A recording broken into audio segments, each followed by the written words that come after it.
30 secondes et on y va, au cas où il y en a qui décident de courir, nous rejoindre. Ils sont sur la route. Oh, une séance de cinéma. Ils osent pas. Viendez. Ah non, pas Alban. Elle me torpille tout, là. Elle m'a torpillé ma mise en place. Alban. Pas d'accord. Ok. Bon, on va y aller, hein. Une petite minute de retard. Bonjour à tous. Comment allez-vous? Ouais. Alors, je vais vous confier un petit secret de gens qui font des présentations. La matière, on la trouve où? Généralement, la matière, on la trouve dans toutes les mauvaises expériences qu'on a eues. Et là, j'ai décidé de faire une compilation. Et je me suis dit que ça pourrait être intéressant de mettre un petit peu tous les malheurs que j'ai pu avoir en 10 ans de coaching agile dans une présentation. Mais si je l'avais mis juste comme ça serait pas rigolo. Donc en fait, on va parler de deux choses aujourd'hui. On va parler de l'agilité et surtout des valeurs de l'agilité. Mais on va aussi parler des meilleurs pires nanars du cinéma. J'en ai mis un qui est considéré comme l'ultime plan 9 from Outer Space. Vous avez les références? Ed Wood, hein, le film de Tim Burton, effectivement, où il dit que c'est le plus mauvais film ayant existé. Et pour l'avoir vu, c'est très très mauvais. Ah oui, c'est très très mauvais. Par contre, c'est tellement mauvais qu'à un moment donné, carton-pâte, on voit les ficelles. Il y a des transformations agiles, c'est exactement ça. C'est carton-pâte, on voit les ficelles et on se dit, qu'est-ce que c'est que ce truc que je suis en train de regarder? Alors quand vous le regardez de l'extérieur, c'est rigolo. Quand vous-même, vous êtes coach dans ce machin-là, c'est tout de suite moins drôle.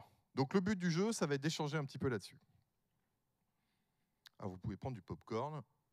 Merci beaucoup aux partenaires, sponsors.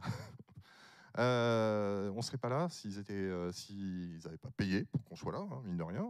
Ça coûte très cher tout ça. Donc merci beaucoup à eux. Et merci beaucoup de l'invitation d'Agile Grenoble à venir vous parler. Alors, qui je suis? Je suis le héros des 40 prochaines minutes. Par contre, je suis absolument nul avec un GIMP. Hein. J'ai fait comme j'ai pu. Hein, ouais. Chuck Maxime Norris. Je suis coach agile. Je suis coach agile depuis plus de 10 ans. Je fais de l'agilité depuis 2008. Je travaille pour CGI à Lyon. Ma spécialité, c'est l'agilité à l'échelle. Et je fais aussi pas mal de choses avec les organisations et le management. Actuellement, c'est à la mode chez mon client. Il y a une grosse transformation organisation. Donc, effectivement, on fait pas mal de choses autour de l'organisation, qui doit prendre quelle place. On parle d'unfix. C'est assez marrant. Ceux qui me connaissent savent que je suis plutôt assez joueur, voire même beaucoup. J'adore les Lego et je suis cinéphile, donc c'est bien parce que je vais pouvoir avoir mes deux passions dans cette présentation et j'espère que je vais pouvoir vous transmettre tout ça. Alors, commençons. Commençons. Vous connaissez la scène. Agile Derey nous dit je n'écris rien sur cette transformation, c'est une merde. Et il se trouve que, en tant que coach agile, même en tant que participant, vous avez été chez des clients dans des transformations et vous vous êtes dit cette transformation-là, j'en parlerai pas dans une conf pour dire que c'est bien. Hein. Parce que globalement, c'est un petit peu compliqué. Souvent, ça part d'une belle idée. Il y a souvent un truc en mode non, mais vous allez voir, on va révolutionner, ça va être super, on va faire du Spotisafe, génial. Spotisafe, ça existe. Hein. Et puis, à un moment donné, ça s'écrase sur le mur de la réalité. Alors, il y a un dessinateur de BD qui s'appelle Boulet qui dit très bien ça. Il dit c'est le parpaing de la réalité qui s'écrase sur la tarte aux fraises de nos certitudes. C'est exactement ça. Hein, il y en a partout. Donc, globalement, on a des bonnes idées. On se lance. Et la transformation donne un résultat qui est sous-optimal, on va dire, sous-optimal. Donc elle aurait une très mauvaise note sur Rotten Tomatoes, ça c'est à peu près sûr, comme pas mal de films que je vais vous présenter aujourd'hui. Et puis surtout, on en a tous eu marre d'être dans cette transformation où l'agilité n'est plus qu'un prétexte et ça broie les êtres humains. Et on en arrive à un point où c'est carrément néfaste pour les gens qui sont présents. On assiste à pas mal d'agile bashing depuis certains temps et je suis persuadé que pour beaucoup, c'est lié à des transformations qui sont complètement ratées, bâclées, mal finies. Donc c'est ce qu'on va essayer d'étudier un petit peu aujourd'hui, de manière légèrement humoristique. Et la première question qu'on va se poser, c'est pourquoi Transformers? Parce que le premier film, oh, oui, c'est Michael Bay, ça bouge partout, c'est pas terrible. Mais le cinquième, non, c'était pas possible, quoi. Hein. Donc pourquoi se transformer? Pourquoi Transformers? Pourquoi se transformer? À un moment donné, il y a une volonté d'une organisation de se transformer. On ne fait pas ça juste pour le plaisir. On ne se paye pas des coachs agiles pendant plusieurs mois juste pour qu'ils nous racontent des trucs et qu'ils fassent des jeux avec des Lego. Ça n'a pas de sens, même si les Lego, c'est super. Le premier élément qu'on peut avoir, c'est un élément de mode. Hein. Il y a un tel qui fait de l'agilité, moi, il faut absolument que j'y sois. Pareil. Voilà. Actuellement, j'accompagne une assurance. Il se trouve que AXA a été très souvent en pointe sur l'agilité, a été montré du doigt. Il y a plein d'autres assurances qui se sont dit bah, tiens, il faut qu'on fasse exactement comme eux, sans aller voir ce qu'ils faisaient, hein, d'ailleurs. Ça, c'est assez marrant. Donc, ça, c'est un premier truc. On peut se dire bon, ça va être à la mode. Soit. On peut aussi se dire, bon, là, ça va pas du tout chez moi, je voudrais me transformer. On a vu beaucoup ça, des transformations un peu Big Bang, à la grande période des entreprises libérées, où les gens ont une espèce d'illumination en mode, ah, faut changer là, là, c'est plus possible, on n'y arrive plus. Donc ça peut être aussi un grand élément qui va nous permettre d'aller voir quelque chose d'autre. Et l'agilité, ça existe, il y a des gens qui y sont passés, ça a l'air de les avoir transformés, pourquoi pas nous? On pourrait être plus performant. On y reviendra sur la notion de performance, et puis j'ai vu une conférence il n'y a pas longtemps qui se posait la question, c'est quoi la perf? Juste avant, je l'ai vu d'ailleurs. Elle était très bien. Ouais, moi je suis aussi un peu dubitatif sur le côté performant, mais ça c'est ce qui est vendu souvent aux gens. Donc on peut vouloir être plus performant. On peut vouloir donner du sens. Alors ça c'est plus compliqué, comprendre ce que ça veut dire, donner du sens à une organisation, du sens à une entreprise. Là, on commence à toucher à des éléments qui sont un peu moins palpables. Et puis, on peut tout simplement en avoir marre d'avoir mal. Ça nous fait mal, ce qu'on est en train de faire, et globalement, on voudrait arrêter. L'agilité est là, l'agilité à l'échelle, enfin, vous prenez ce que vous voulez comme truc à côté, ça a l'air mieux, on y va, go. Donc ça peut être une des raisons de se transformer. Mais à un moment donné, il faut prendre la décision de le faire, parce que là, on a étudié les possibilités, et surtout, il y a un moment donné, on va vouloir dire stop à ce qu'on a actuellement. Donc dire stop, c'est savoir dire que Taxi 1, c'était bien, mais que les 3 autres, non, on n'aurait pas dû les faire. On est d'accord. Le 1, ça allait, c'était bien même. Le 2, ça commence à devenir difficile. Dire stop, c'est se dire que maintenant, on en a marre, on a le trop-plein. Donc c'est souvent des dirigeants, des décideurs qui disent maintenant, on arrête de faire ce qu'on fait, on va faire autre chose. Donc il y a eu des raisons de se transformer. Il y a un moment où généralement le coup près arrive, on dit on lance une transformation. Alors ça peut être massif, ça peut être l'intégralité de la boîte, ça peut être juste des petits bouts. Ça peut être éclair, ça peut être très long, mais généralement il y a quand même à un moment donné une étincelle, quelqu'un qui dit allez, on le fait. Et ce stop, il arrive. Alors des fois il y a des prémices, des fois on a fait des tests, mais généralement en fait c'est là où on va commencer à engager des grosses transformations, des choses qui vont être assez impactantes. Alors là, c'est là qu'on voit arriver des coachs. Et les coachs, alors c'est assez marrant parce que d'habitude, avant, vous avez des consultants qui vous parlaient processus, CMMI, des choses comme ça. Et puis là, tout à coup, vous voyez arriver des espèces d'hurluberlus, habillés bizarrement, avec des cartes, des jeux, des Lego, des machins, et ils vous expliquent que ce qui est important, c'est la culture.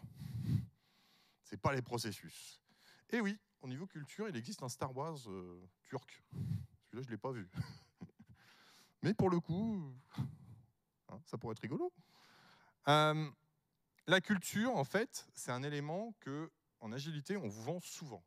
On vous le vend souvent parce que on pense sincèrement, coach agile, que c'est un élément qui va être vraiment différenciant et surtout qui va apporter de la résilience. Parce que l'un des gros problèmes des entreprises, c'est que vous pouvez mettre en place l'intégralité des processus. Le jour où ça va mal, le premier truc qui dégage, c'est les processus. Et le très bon exemple, vous prenez vos équipes, elles sont en retard. Généralement, qu'est-ce que vous faites? Vous accélérez les tests. Vous faites moins de doc. ou vous faites moins de ceci, moins de cela. Donc généralement, en fait, vous commencez à faire sauter des bouts de processus qui vous emmerdent. Résultat des courses, à la fin, qu'est-ce qui reste? Il reste des gens qui se mettent à bosser super tard et qui essaient de s'arranger entre eux comme ils peuvent avec leur culture. La culture de la boîte, c'est quoi? C'est un ensemble de sets de valeurs, c'est un ensemble de trucs sur lesquels on s'est mis d'accord de manière tacite, souvent, qui va nous permettre de résister à ce moment dur. En fait, ce qu'il faut comprendre, c'est qu'une entreprise qui va mal, généralement, c'est pas par ses processus qu'elle se sauve. C'est parce que vous avez mis une culture qui va permettre en fait, de passer la situation. Donc c'est pour ça que nous, coachs agiles, généralement, on insiste très fortement sur le côté culturel de la transformation. C'est pas juste pour le plaisir. C'est vraiment, on pense sincèrement que c'est quelque chose qui va vous apporter beaucoup plus et qui va être beaucoup plus résilient dans le temps. Il y a une imprégnation qui est très forte à la culture, si ça marche, hein, parce que je ne parle pas des cultures d'entreprise en mode on a un rêve, où globalement on ne sait pas trop ce que c'est et puis ça ne descend pas sur les gens. Là, c'est vraiment quelque chose qui est vécu. Quand vous allez interviewer les gens, ils disent bah ouais, nous on pense ça. On pense qu'il faut arrêter de livrer tous les ans. Parce que nos clients, ils ne sont pas contents. On voudrait livrer plus fréquemment. Alors, ça peut être intéressant.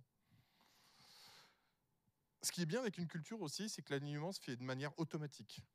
J'ai plus besoin de processus de synchronisation. Quand je partage la même culture avec quelqu'un, généralement, je vais pouvoir m'aligner très facilement sur des tâches, sur des besoins, sur des choses à faire.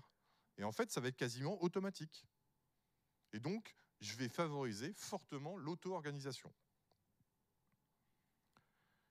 Alors, le problème avec la culture, c'est que c'est bien, ça a plein d'avantages, mais quand vous discutez avec des managers, ils ne comprennent pas grand-chose à ce que vous êtes en train de raconter. Parce que souvent, c'est très abstrait pour eux, ce genre de truc. Un peu comme ce film, hein, qui est extrêmement abstrait. Moi, j'ai absolument pas compris le film. Je suis sorti au bout de 2 heures en me disant, mais qu'est-ce que je viens de voir? Je ne sais pas si vous l'avez vu, celui-là. Il est particulier quand même. Hein, là. Déjà, Inception, c'était pas mal, mais alors là, on est un peu au-dessus. Donc, le problème, c'est que déjà, pour changer, pour avoir une transformation culturelle, c'est quelque chose de long. Vous ne le décidez pas, c'est pas juste comme ça, on fait passer des vagues de coachs les uns après les autres, et puis ils utilisent Jira Align, et puis globalement, pouf, tout le monde est aligné. Non, il va falloir aller travailler sur les croyances des uns et des autres. Donc ça, déjà, ça prend beaucoup de temps. Et puis surtout, c'est absolument pas linéaire. Hein, la croyance qui dit que, alors on fait une équipe le premier mois, puis 2 le deuxième mois, et puis à la fin, tout le monde est transformé, c'est pas ça. Vous avez des équipes qui vont fortement progresser, puis régresser, puis reprogresser. Hein. Donc Dunning-Kruger, la courbe, marche bien pour ce truc-là. Donc globalement, à un moment donné, il faut se dire que votre transformation, ben, elle ne va pas du tout être facile. Et ça, en fait, c'est un risque pour les managers. Donc globalement, si c'est un risque, c'est quelque chose qu'il va falloir mettre en maîtrise. Le manager, ce que ça fait, c'est que ça maîtrise les risques. C'est son boulot premier. Et globalement, ce qu'on va obtenir, généralement, à la fin, c'est plutôt des transformations sans âme. Et nous, coach agile, on est la brigade fantôme.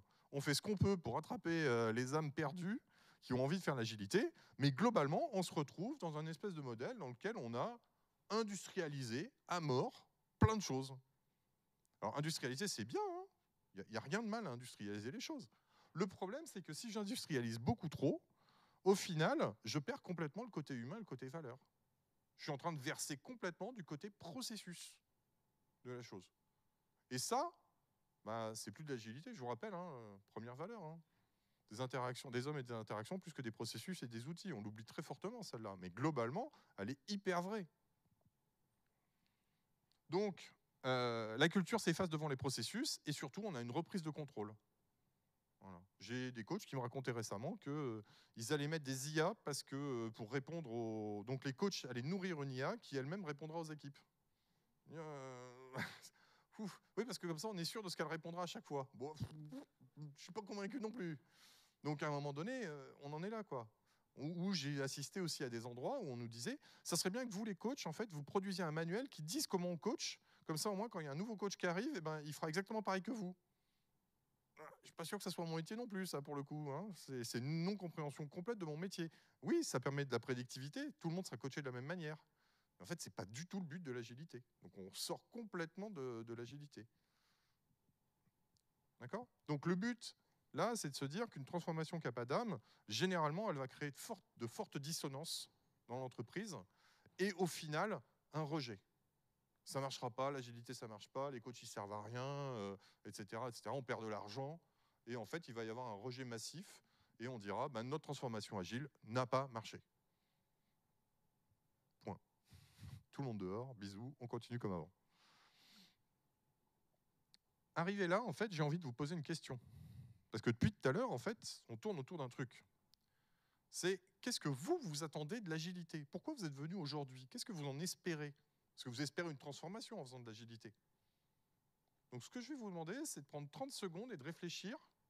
Qu'est-ce que vous attendez de l'agilité pour votre groupe, pour votre équipe? Qu'est-ce que vous pensez qu'elle va vous apporter?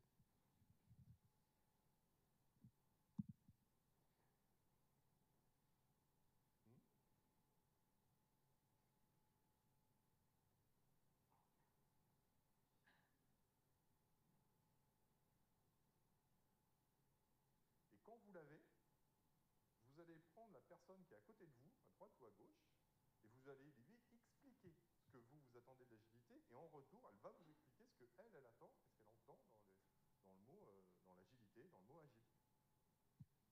À vous.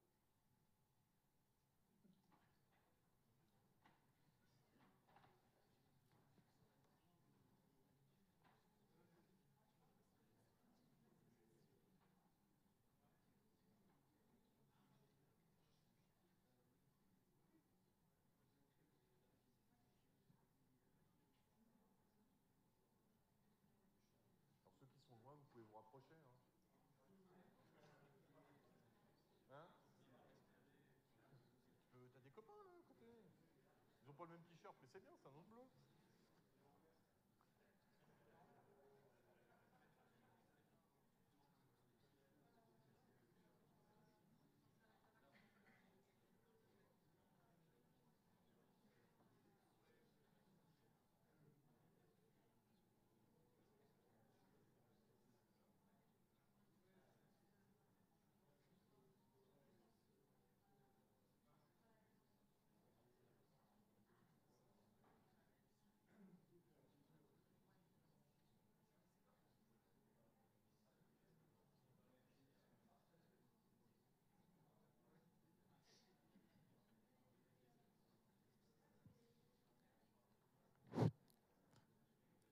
Alors, je vais vous récupérer. Normalement, vous avez dû vous rendre compte que vous n'avez pas tous la même image et tous la même volonté de faire de l'agilité. Et c'est tout à fait normal. Moi, quand j'ai commencé, en fait, je suis un développeur. J'ai fait de la chefferie de projet. Et je me rappelle très bien le moment où j'ai basculé dans l'agilité. C'était un gros ras-le-bol qui était lié en fait à un truc, c'est que mes journées, c'était remplir un Microsoft Project avec des tâches. C'était ma journée de chef de projet. Je mettais à jour mon Microsoft Project, je faisais mon chemin critique, j'étais tout content. J'appuyais sur le bouton sauvegarder. Et puis là, en fait, il y a quelqu'un. Alors, ça faisait déjà 15 jours que je travaillais dessus, parce que déjà, je suis lent, puis j'aime pas cet outil en plus. Et je ne trouvais pas à quoi ça servait. Mais enfin, il fallait le faire. C'était mon rôle de CP, de tenir ce machin-là à jour. Et donc, je continue. Hein, je fais mon petit truc, je fais sauvegarder. Ça fait 15 jours que je travaille dessus. Je suis content. J'ai enfin mon chemin critique. Je sais quand le projet va atterrir. Et là, il y a quelqu'un qui rentre dans mon bureau. Il me dit non, Maxime, finalement, en fait, on va pas faire comme ça, on va faire comme ça. Et ça faisait exploser l'intégralité du machin. Et là, en fait, j'ai eu qu'une envie, c'est prendre le PC et la personne, les passer par la fenêtre et me dire merde, j'en ai marre, c'est complètement débile. Et c'était exactement ça. Hein. C'était ubuesque. C'est-à-dire, ça faisait 6 fois que je le refaisais, ça faisait 4 mois que je passais dessus à remettre à jour un machin qui était jamais à jour. Je me suis dit, c'est pas possible en fait. Hein, vous voyez la maison d'Astérix, Astérix chez les fous, là, où il va avec les 12 travaux d'Astérix, ouais, c'était exactement ça. Je me suis vu comme un hamster dans ma cage, à tourner en rond, et un truc qui sert à rien. Je me suis dit, mais c'est pas possible, en fait, on peut pas continuer à faire ça. Et puis en plus, ce que je me suis dit, c'est que c'est pas humain. C'est-à-dire qu'à un moment donné, on fait mal à des gens. On fait mal aux développeurs qu'on essaie d'accompagner, parce qu'en gros, on leur vend du rêve, il n'y a plus de rêve, ça change, etc. Puis on se fait mal à nous, Tout simplement, nous, c'était pas possible. Et donc c'est comme ça que moi je suis passé à l'agilité. Moi, ce que je me suis dit, c'est qu'à un moment donné, il faut arrêter de faire n'importe quoi, il faut remettre de l'humain. Et c'était vraiment ma première épiphanie. Et donc je me suis lancé dans les formations. Alors à l'époque, je travaillais pour une société qui vendait les formations Valtech. Je suis devenu formateur agile, avant d'avoir fait de l'agilité. C'était assez marrant. J'ai été certifié Valtech, Valtech Training. Alors, plus d'humain, bah, ça peut être effectivement l'une des volontés de votre transformation. Hein, qu'on ne soit pas tous des robots. Et oui, Robocop 3 n'était pas fameux hein, quand même. Le 1, c'était pas mal. Le remake, j'en parle même pas. Il n'est pas visible. Hein. Franchement, c'est très très mauvais. Donc, le but du jeu, c'est d'essayer de remettre un petit peu d'humain dans l'entreprise. Hein. Première valeur de l'agilité, je vous l'ai déjà dit, les hommes et les interactions. Moi, c'est ma valeur favorite. On a le droit d'avoir une valeur favorite. Elles ne sont pas classées dans l'ordre, hein, dans le manifeste, mais moi, clairement, c'est celle qui m'a fait dire ça a l'air d'être un peu plus intelligent que ce que je suis en train de faire avec mon project. On est en 2008, hein, à l'époque, ça faisait déjà 7 ans, donc c'était déjà vieux. Maintenant, c'est très vieux. Mais globalement, ma volonté, c'était de rendre l'entreprise moins froide, qu'elle soit plus humaine, qu'on soit plus logique. Et puis aussi simplifier les choses. J'ai appris un terme il n'y a pas si longtemps que ça, qui était le MVB. Minimum Viable Bureaucratie. Hein, la bureaucratie minimum dont j'ai besoin. Et en fait, l'agilité proposait ça. Parce que moi, mon rôle de CP était devenu un rôle bureaucratique. Tout ce que je ne voulais pas devenir. Parce que avant, comment c'était? Avant, c'était pas bien, quoi. Avant, on parlait CMMI. Pour les plus vieux d'entre vous, de ceux qui ne connaissent pas CMMI, c'est un espèce de référentiel. Il fallait tous être CMMI 5.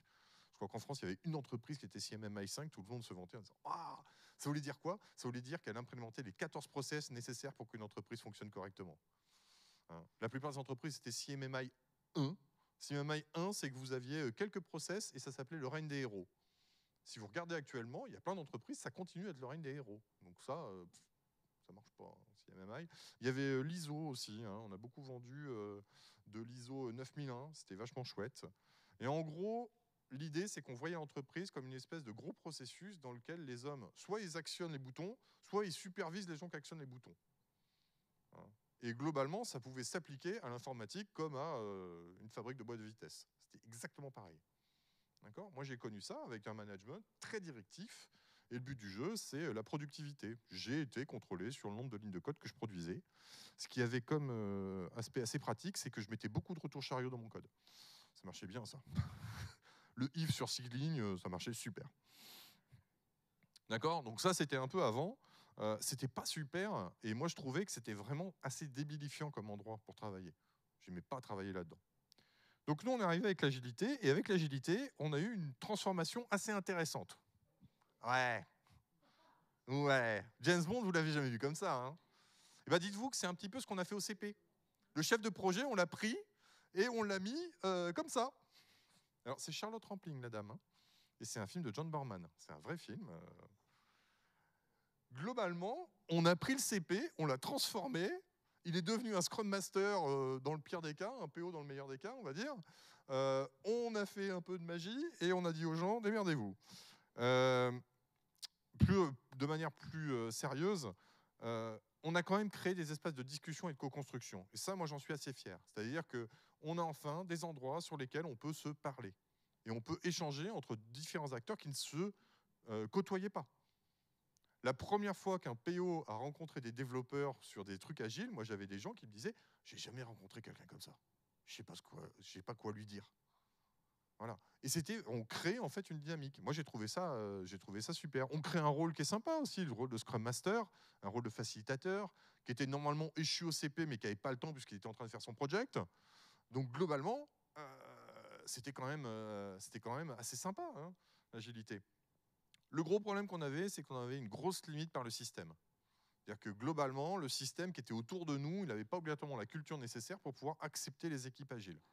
Et les premières transformations, on a galéré pour arriver à faire accepter des choses assez basiques. Hein. Vous faites tous peut-être du planning poker actuellement. La première fois que j'ai sorti des cartes de planning poker, j'ai été convoqué illico presto dans le bureau du directeur. On n'avait pas le droit de jouer en entreprise. C'était interdit. On était des révolutionnaires avec nos cartes de planning poker. Maintenant, c'est standard. En 2012, quand j'ai demandé à faire du jeu en entreprise, on m'a regardé, on m'a dit « Maxime, ça ne marchera jamais ». Dixit, hein, exactement ce qu'on m'a dit. J'avais demandé juste une formation Innovation Game. Bref. Donc ce qui nous bloque, en fait, c'est une grosse moussaka géante. Non, c'est pas ça. Ce qui nous bloque, c'est bien sûr des vieux réflexes de management. Hein. Ce qui va nous bloquer en fait dans nos transformations pour mettre de l'humain, c'est que généralement en fait il y a une perte de contrôle de la part des managers. Les managers ont tendance dans ces transformations agiles à perdre le côté gestion RH, pouvoir sur les gens. Moi il y a une phrase que j'aime bien d'Jürgen Appelo, et je dois dire Jürgen Appelo dans chacune de mes confs, sinon après on ne croit pas que je suis un groupie. C'est que c'est pas le nombre de personnes que j'ai sous mes ordres, un manager du futur, c'est combien j'ai de personnes que j'ai aidées aujourd'hui. C'est ça la vraie question en fait. Si j'ai aidé quelqu'un, j'ai bien fait mon boulot de manager. Donc moi je trouve ça sur le côté humain qui est très vrai. Mais il se trouve qu'on a encore beaucoup de managers qui ont des réflexes de peur de non-maîtrise, de gestion du risque qui les amènent à reprendre le contrôle. Et reprendre le contrôle fortement. Actuellement la grande mode, hein, c'est on met un CP à côté du Scrum Master. Ça c'est une très très grande mode. Hein. On le retrouve à peu près partout. On a chef de projet agile. Pas convaincu moi, mais enfin bon, qui suis-je? Petit coach agile. Et puis surtout, on a les processus de budget qui viennent nous parasiter en permanence. Donc on parle d'humain, on parle de choses sympas, et puis on nous dit non mais il n'y a plus de budget. Puis généralement à la fin de l'année, il y a trop de budget. Donc ça c'est vachement marrant. On a des processus entiers de gestion du budget qui nous amènent à ne pas le gérer comme il faut, et les gens qui en pâtissent, c'est les gens du public. J'ai quand même entendu dans une réunion un groupe de CP avec leur chef qui disait non mais sur ce projet-là, il faudrait enlever un développeur. Donc déjà, c'est pas très humain. Puis moi, j'ai levé la main, j'ai fait sur ce projet-là, il y a un développeur. On fait quoi? Je pense que la réponse est dans la salle, mais allez-y, hein, continuez de discuter, c'est rigolo. D'accord? Donc, par rapport à ça, qu'est-ce qu'on peut faire? Alors déjà, on peut ne pas voir ce film. Il a coulé la carrière d'Elizabeth Berkley, la pauvre. Paul Verhoeven, hein. Ouais, celui-là, il n'était pas terrible. Sa carrière, elle n'a jamais fait de film derrière, on voit que des nanars. Celui-là en était un beau. Ce qu'on peut faire déjà, c'est, ça a été dit dans une conférence que j'ai entendue aujourd'hui, c'est essayer de comprendre qu'une transformation agile n'est pas qu'une transformation des acteurs que vous avez sous la main, le PO, le Scrum Master et l'équipe de dev. En fait, il y a tout l'écosystème autour. Et ces gens-là, il va falloir humainement comprendre de quoi ils ont besoin. Un manager, s'il reprend le contrôle, c'est qu'il a un besoin humain qui est lié à une émotion, une peur, hein, souvent. On dit, c'est souvent lié à une peur. D'accord? Des architectes. Quelle est leur place dans le processus de décision? Et est-ce qu'ils ont encore la responsabilité de maintenir l'architecture ou pas? Voilà. Donc tous ces trucs-là, en fait, tous ces acteurs-là, on y a mal pensé. Et je m'inclus dedans. Hein. Clairement, quand on est lancé dans notre accompagnement agile, ben, des fois, on oublie de lever la tête et on oublie tout l'écosystème qui est autour, qui va devoir accepter cette équipe agile et qui va devoir en accepter les contraintes. D'accord? Donc ça, c'est le premier truc, le premier enseignement, je pense, c'est qu'il faut aller mettre de l'humain, mais pas seulement dans cette équipe, il faut aller le mettre dans tout le système. Donc ça veut dire aller discuter, essayer de comprendre et adresser les peurs de ces différentes personnes. Et une des peurs, par exemple, assez rigolote qui m'est arrivée une fois, c'est que j'étais chez un client, et chez ce client-là, en fait, il me dit en PI planning, on ne pourra jamais décider devant l'équipe de ne pas faire quelque chose. Pourtant, normalement, dans le PI planning, à un moment donné, on est censé se mettre devant les gens et puis dire, bah, au vu de ce que vous m'avez mis, ça je prends pas, etc. Ils disent, on le fera jamais, c'est pas possible. Et en fait, il se trouve que j'avais un autre client, la SNCF, chez qui on faisait ça. Bah, j'ai amené mon premier client voir un PI planning de la SNCF. Il a vu un manager de très haut niveau, en plein milieu, couper la moitié en fait du backlog, en disant, j'ai bien entendu ce que vous me dites, vous n'y arriverez pas. Ben, ça, on sabre.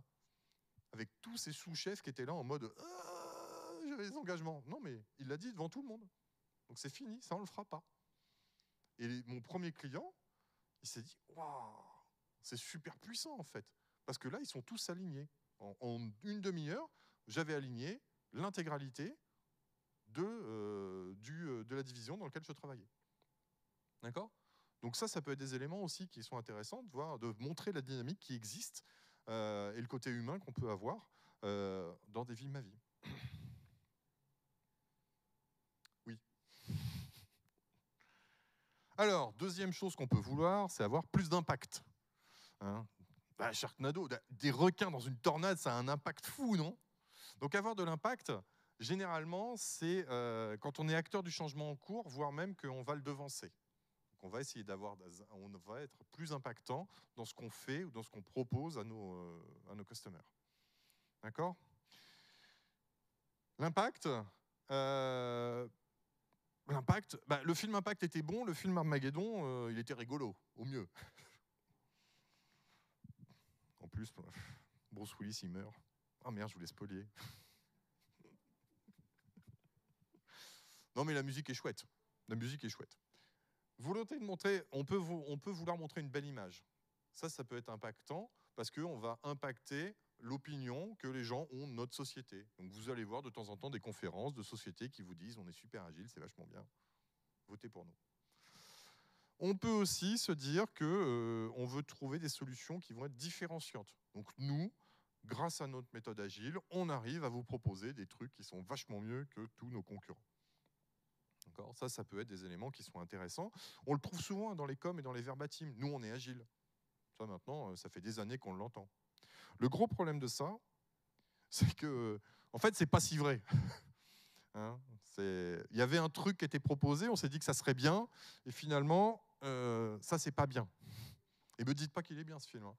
Même Ryan Reynolds, il a tué Green Lantern dans Deadpool. Donc, globalement, ce film est détesté. Le problème, c'est que souvent, il y a un différentiel entre le discours et la réalité. Vous avez des entreprises qui se disent très agiles, et ce que vous vivez dedans, c'est pas du tout ça. Et quand les salariés s'en rendent compte, ça crée immédiatement de la démotivation, voire même du rejet. Donc c'est complètement contre-productif. Et pareil pour les produits, vous proposez des produits disruptifs, mais en fait, tous les salariés savent derrière que la disruption, c'est que du pipeau marketing. En fait, il n'y a rien. Donc pareil, en fait, votre agilité, elle a servi à rien du tout. Au contraire, elle vous a défavorisé. D'accord ? Donc là, c'est la déception. La déception d'avoir un film de super-héros qui est quand même un peu claqué au sol, quoi. Beaucoup. Alors, qu'est-ce qu'on peut faire ? On peut déjà se dire que moi, ce film m'a hacké ma patience. Il était long. J'adore Michael Mann, mais celui-là, c'était pas possible, quoi. Il était hyper long, très très lent. Et puis Thor, là, pour le coup, il n'avait pas beaucoup de pouvoir. Ouais, c'est Thor, ouais. Chris Hemsworth. C'est imprononçable. En fait, le premier truc qu'on peut faire, c'est utiliser la rapidité de l'agilité pour hacker le système. Souvent, en fait, les trucs qui sont autour de vous, qui ne sont pas agiles, ils sont beaucoup plus lents, donc ils mettent beaucoup moins de temps à disposer d'une solution. Et en fait, c'est ce qu'on a fait une fois à la SNCF. On nous avait dit, allez, prenez 10 000 € et puis faites-nous une interface de ce système-là qui est en gare, vous le faites sur PDA et puis ça sera bon. En fait, on avait complètement hacké le système parce qu'au bout d'un moment, on livrait, et quand on livrait très fréquemment, et nos utilisateurs en gare, ils aimaient tellement notre produit qu'ils ont demandé de rajouter des fonctionnalités au fur et à mesure. Ils faisaient pression sur le management.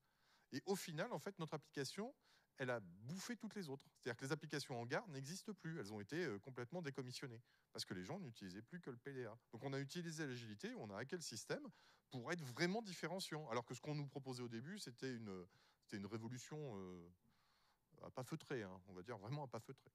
D'accord ? Donc ça, c'est un moyen. L'agilité, dans sa rapidité d'exécution et de mise à disposition de solutions, quand elle est bien exécutée, en fait, elle peut être super impactante. Et c'est le théorème du coin dans la porte. Hein. Dès que j'ai mis un coin dans la porte et que j'ai réussi à prouver quelque chose, en fait, peut aller très très vite. Et on l'a fait 2 fois, ce truc-là, à la SNCF. Ça a marché 2 fois, dans 2 endroits différents. Ouais, les technicentres, c'était vachement bien aussi. J'ai un collègue qui l'a mis en ligne, ça.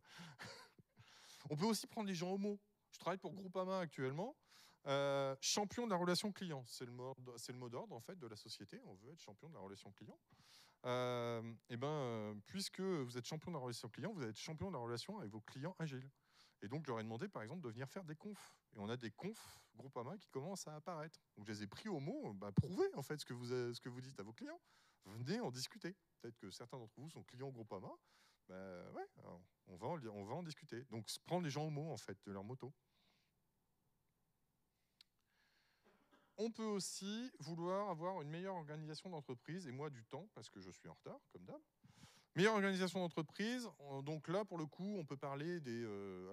on parle souvent des ligues, des squads, des leaders de tribus, des choses comme ça.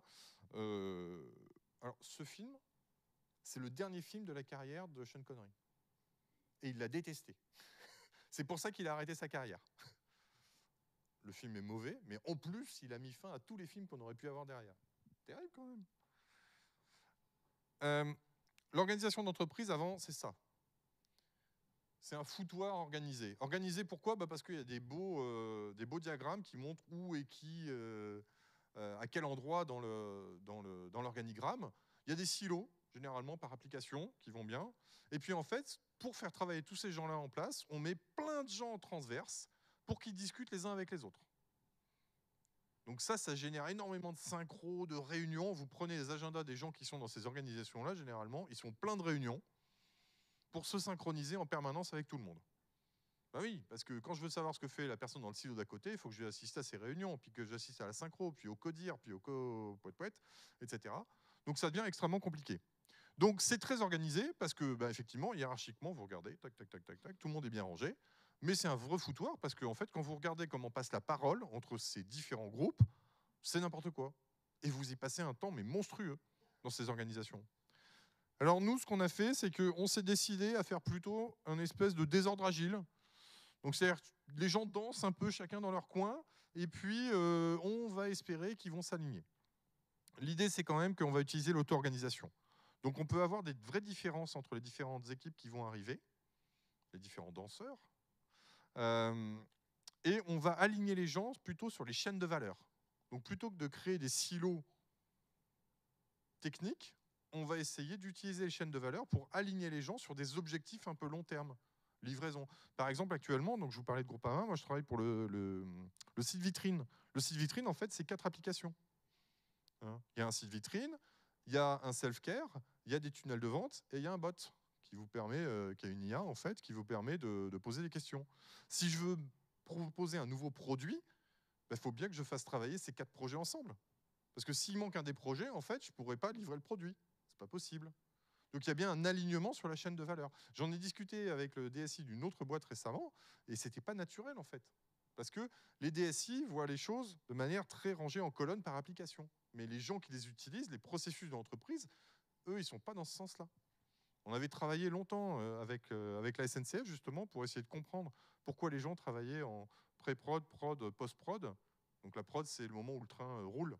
Mais en fait, c'est pas ça en fait pour organiser le travail. C'est pas les chaînes de valeur. Les chaînes de valeur, en fait, elles sont transverses. Pour faire rouler un train, il faut une machine, un conducteur et des rails. Et ça, c'est les 3 chaînes de valeur. Les 3 vraies chaînes de valeur. Donc le but du jeu, en fait, nous, c'est de faire en sorte que l'organisation, elle ne combatte pas les contraintes du terrain. Parce qu'une organisation statique, en silo, en fait, elle n'est pas adaptée à un monde qui change. Parce qu'il faut changer en fait quelque chose de très statique. Alors qu'une organisation agile, généralement, elle va s'adapter aux contraintes. Et c'est ça qu'on va chercher. Ce qu'on appelle l'organisation apprenante. Bon, eux, ils n'ont pas appris grand-chose sur leur campus. Mais globalement, l'idée, c'est qu'on va essayer d'être plus dans l'adaptation à son environnement fonctionnel. Et cette adaptation, en fait, ça a un nom, c'est ce qu'on appelle la business agility. Donc, c'est être en capacité de se réorganiser par rapport à un business qui change en permanence. On estime actuellement que le business change tous les 3 mois. Hein. Donc, globalement, il va falloir que ça soit beaucoup plus fluide. Et on a des frameworks qui existent, comme Unfix, qui vous permettent de modéliser des organisations qui vont se transformer. On peut vouloir être plus concurrentiel. On a le droit de dire on veut être plus concurrentiel.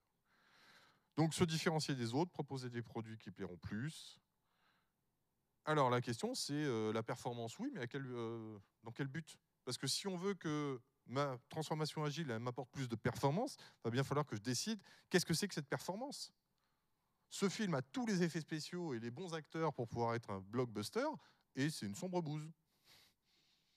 Parce qu'il n'a pas de scénar, il n'a pas de valeur, il n'a pas de corps en fait. Pourtant, la série était sympa.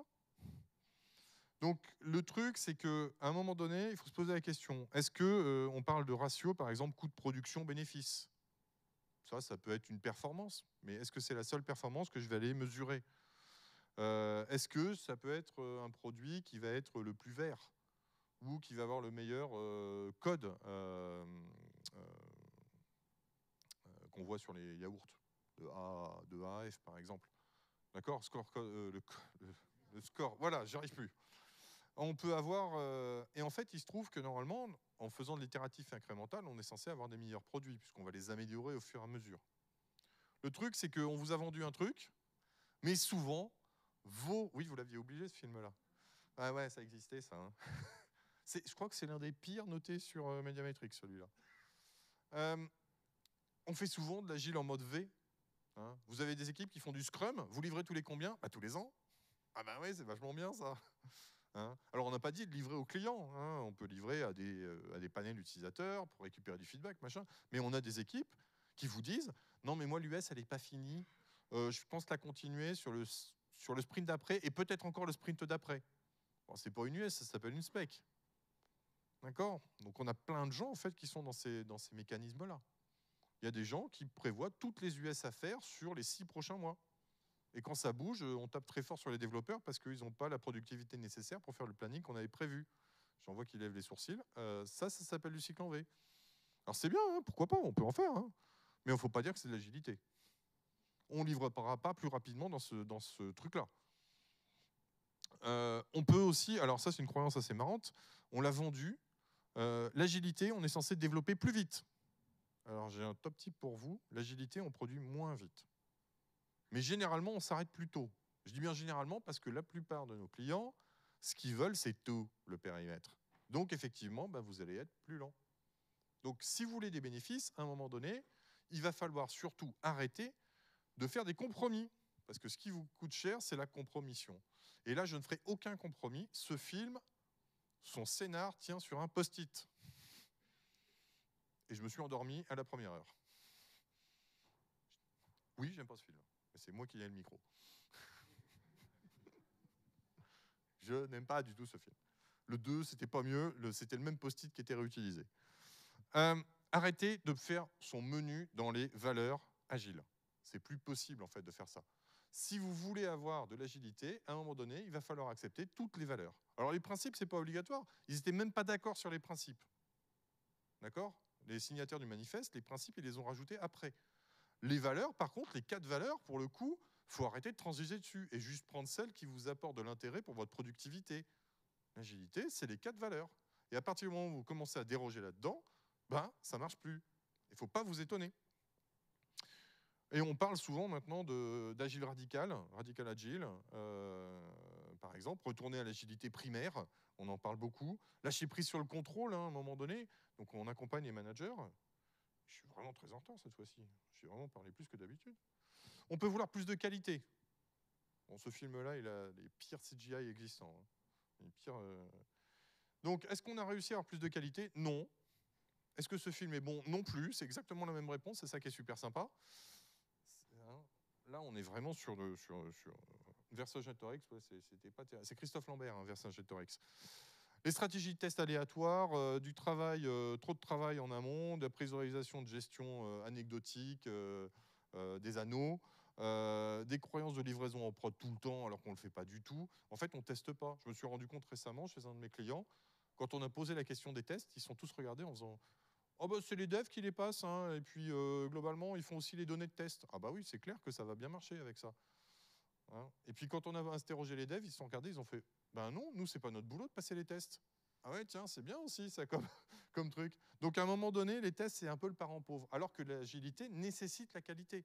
Si vous voulez pouvoir changer votre code régulièrement, ce que demandent les changements, il faut que votre code il soit super bon, de bonne qualité, sinon ça ne marche pas en fait.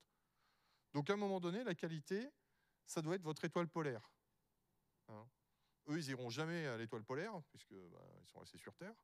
Mais globalement, la qualité, ce n'est pas la variable d'ajustement. Et on peut même aller jusqu'à contractualiser la qualité.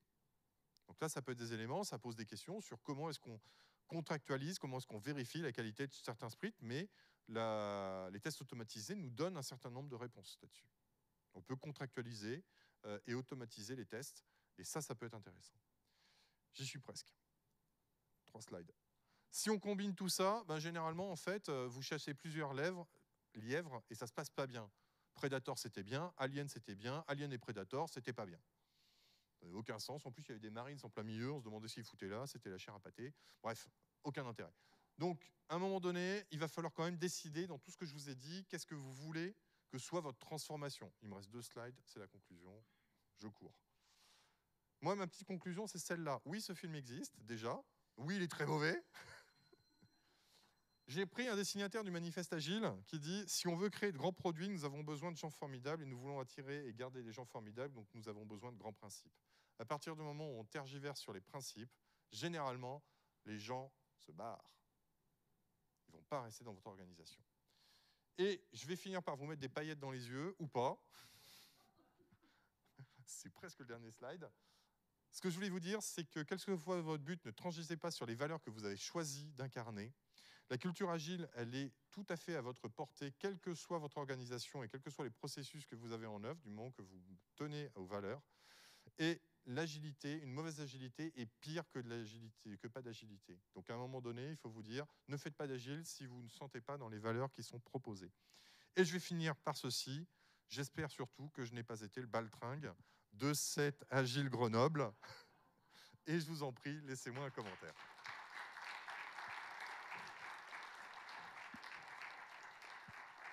Et s'il y a une ou deux questions, on peut hacker la pause. Hein? Hackons le système. C'est horrible. Merci à vous.